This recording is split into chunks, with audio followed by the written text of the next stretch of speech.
Of course, we're watching everything that's been happening with this legal battle over the Mar-a-Lago raid and this special master. And now we have Judge Eileen Cannon, who will now be deciding who the special master will be in light of what the DOJ did last night. They signed off on one of Trump's choices, John, to review that FBI raid on Mar-a-Lago. The agreement was reached. The person is a New York federal judge and presidential Reagan appointee. His name is Raymond Dearie. Let's welcome in now senior correspondent John Huddy. He has more on the special master developments. Hey, John. Well, yeah, good afternoon. So the DOJ seemingly acquiesced to the appointment of a special master, agreeing, as you just talked about, with the Trump legal team on at least one of their picks, that being, as you mentioned, Raymond Dearie, who is, he was a President Reagan appointee to the federal court, the Eastern District in New York. And he also served on the Foreign Intelligence Surveillance Corps, or what's called FISA. So presumably he has pretty high security clearance, and that's important for the special master.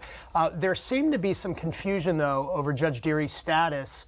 The Trump legal team said that he was retired, but as a senior judge, he's still actively presiding, albeit over a limited amount of cases. So this may or may not have a bearing overall on whether he can serve as a special master, since technically he is still active as a judge, though, again, the DOJ said it would not object to his appointment. Now, the Justice Department also proposed two former federal judges, Barbara Jones, who was a Clinton appointee, and Thomas Griffith, who was a George W. Bush appointee. The government strongly disagreed with another Trump pick, Paul Huck Jr., who's known to be a conservative lawyer who the DOJ says just simply lacks the same experience and the same background as the others.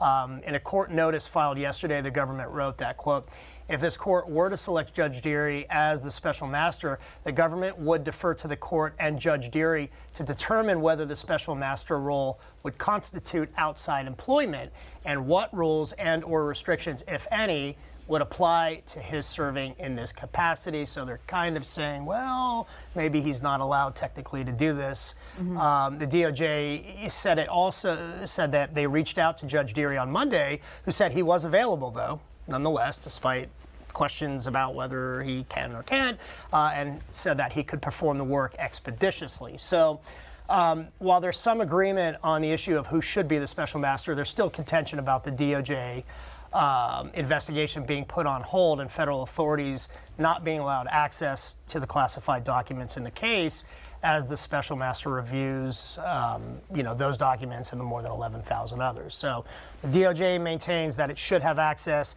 The Trump team basically says this is just nothing more than a document storage battle and debate, and that it's spiraled out of control, and President Trump should be allowed unfettered access and an unfettered right to those documents. We know the next deadline there is the 15th, where, they want Judge Cannon, the DOJ, to do the stay, but they say they'll appeal if she doesn't. So that's the next thing we're kind of looking at there.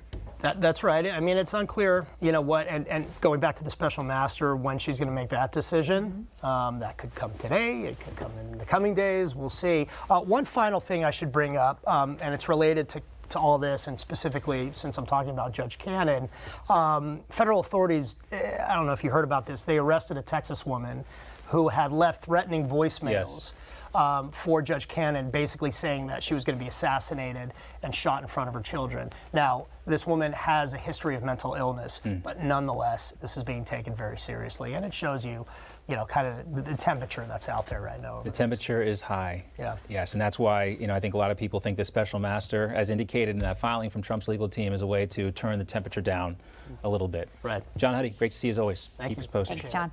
All right. Meanwhile, the Justice Department is also expanding its investigation into the Capitol breach, and among those now being subpoenaed in the probe, Trump lawyers Rudy Giuliani, John Eastman, Dan Scavino, who is Trump's former social media director, and former New York City Police Commissioner Bernard Kerik. According to the New York Times, the DOJ also seized the phones of at least two top advisors to former President Trump. Joining us now for more on this is former senior campaign advisor to President Trump in 2020 and his campaign manager in 2016, Corey Lewandowski. Corey, great to have you with us. Well, thank you for having me. We were going to talk about New Hampshire. We'll get to that in a second. But I was getting text messages from some of these folks who got subpoenas.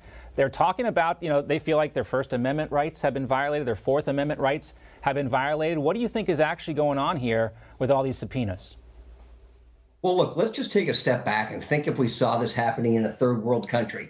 If this was happening in Colombia and the leader of Colombia was going and using what they call the federales or the federal police department to go to his opponents and the staffers that worked on that campaign and serving them warrants, showing up at their homes with weapons and badges and telling them that we're going to subpoena them, not just one or two people, but clearly dozens of people. The American public and specifically the White House would be up in arms and saying that this is a third world dictatorship. What we're seeing in this country is the politicalization of the Justice Department. What we know for sure is not only did they go after some of the senior members of the campaign, but some of the junior members, some of the 25 and 26-year-old staffers who are working in states like Ohio and Wisconsin and Pennsylvania and battleground states. And the police knocked on their doors, showed them their badges and their guns, asked if they were the right people who worked on the Trump campaign, and then served them with a warrant as opposed to just calling them. This is the politicalization of the Justice Department. It is used to intimidate individuals. It is used to harass individuals. And this is something that we have never seen before in the United States of America, and I hope it comes to a rapid and quick close. And obviously, no surprise, mainstream media isn't really talking about this flurry of subpoenas, but we will stay on top of that. One of the things, too, I think that is attractive to the DOJ here is the punitive aspect of having to hire a lawyer to defend yourself from these types of things. I mean, you're talking about tens, sometimes hundreds of thousands of dollars. Could bankrupt you.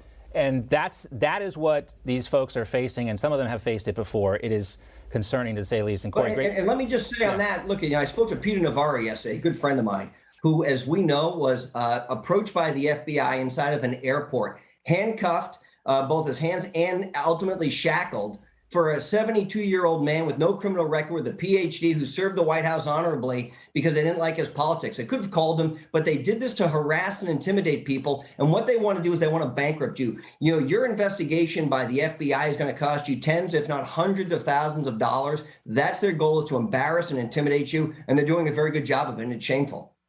Well, we do want to obviously also talk about primaries with you. You're in New Hampshire. We want to talk about the last contested primary battles playing out today. Obviously, Bolduc has, come across in the polls. You've had some concerns, as others have had. Will he beat Hassan if he wins? What do you think, Corey, about that particular race? And also, in a wider lens here, what does New Hampshire really tell us about the rest of the country, where they're heading? Well, the New Hampshire U.S. Senate race is one that the Republicans clearly can win if they nominate the right person.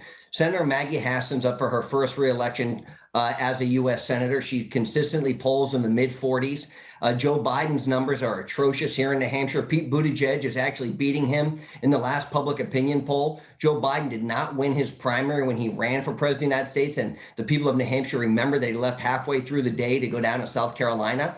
So what we see here is a real opportunity for Republicans to pick up a competitive U.S. Senate seat. The National Republican Senatorial Committee has been spending money against Maggie Hassan. She's absolutely vulnerable. And look, the climate here in New Hampshire is one where when you go down to Washington, D.C., and you just support your party rank and file 100 or 97% of the time, you don't get rewarded. We have seen that time and again. We're a very independent state. So today's primary for the U.S. Senate specifically, I think Don Bolduc probably wins today, but that will cause some consternation for the mainstream part of the Republican Party that wants to see Maggie Hassan, including myself, lose in the November election. Yeah, it's between him basically and Chuck Morris, who's the Senate president. Corey, we talked about this when I was up in New Hampshire moderating that debate. Is it true that Chris Sununu, even though he was called a communist sympathizer by General Bolduc, he's still willing to support Bolduc if he wins? I think he has to. Look, Don Bolduc has said some very incendiary things, including that the withdrawal of Afghanistan was a good thing and the way it was done right. He's called into question a lot of the things that Joe Biden has done and supported them. That being said, there's one vote as a U.S. Senator, which is the most important. It's who's going to be the majority leader. And your options are Chuck Schumer or Mitch McConnell. So I think at the end of the day, Chris Sununu, if Don Bolduc is the nominee, and others will get behind Don Bolduc to defeat Maggie Hassan so that we can retire Chuck Schumer as the majority leader. And a side note, too, Trump has not endorsed any of these candidates in New Hampshire either. So no, he hasn't. Well, let's leave that aside, because I think we got to talk about one of the craziest races this cycle, and we got to go down to Florida, where I'm convinced Charlie Crist is running a kamikaze campaign against Ron DeSantis. He's trying to lose. Every week we have some example of something he said that's completely nuts. Here's the latest. You know, we got a divider on the other side and a uniter over here. You know, some people call him the Satan. Have you heard that? One of the nicer ones. Indeed it is. I'm trying to be nice. The Satan versus that. Oh, think about it. Boom. So Charlie Crist is Jesus Christ in this analogy? There's two people that call him to Satan. There's that guy that dressed like the Grim Reaper on the beaches during the pandemic. Oh, I remember him. And he lost his Democratic primary, by the way, I think for Attorney General. And then there's Charlie Crist. What is going on with Charlie Crist? Corey, you've been around politics for a long time. It doesn't seem like he's trying to win. Look, Ron DeSantis is in a very strong position. The state has changed dramatically over the last 4 years. Ron has done a great job. Governor DeSantis has done a great job with economic prosperity in Florida. He has raised an enormous amount of money. Charlie Crist won that Democratic primary, hopeful that he would have a chance to put his message out, but he has no message for the state. Charlie Crist had his opportunity to be the governor of Florida. He wasn't a good governor. He wasn't a good congressman. He's not going to beat Ron DeSantis. And what we're going to see is that Charlie Crist is going to say as many incendiary things as possible to try and get free media attention because he knows that Ron DeSantis is going to win this election at the top of the ticket, help Marco Rubio, and help us create a Republican majority in Congress by the redistricting that Ron DeSantis put in place down there. Corey, great to see you as always. Thanks for joining us. Thank you for having me. Thanks, Corey. Hey guys, it's Rob Carson. September is historically the worst performing month for the stock market, so you better be ready for it. The Fed continues to aggressively raise rates, and JP Morgan is forecasting another mega rate hike September the 21st. Is that why Jamie Dimon said an economic hurricane is coming our way?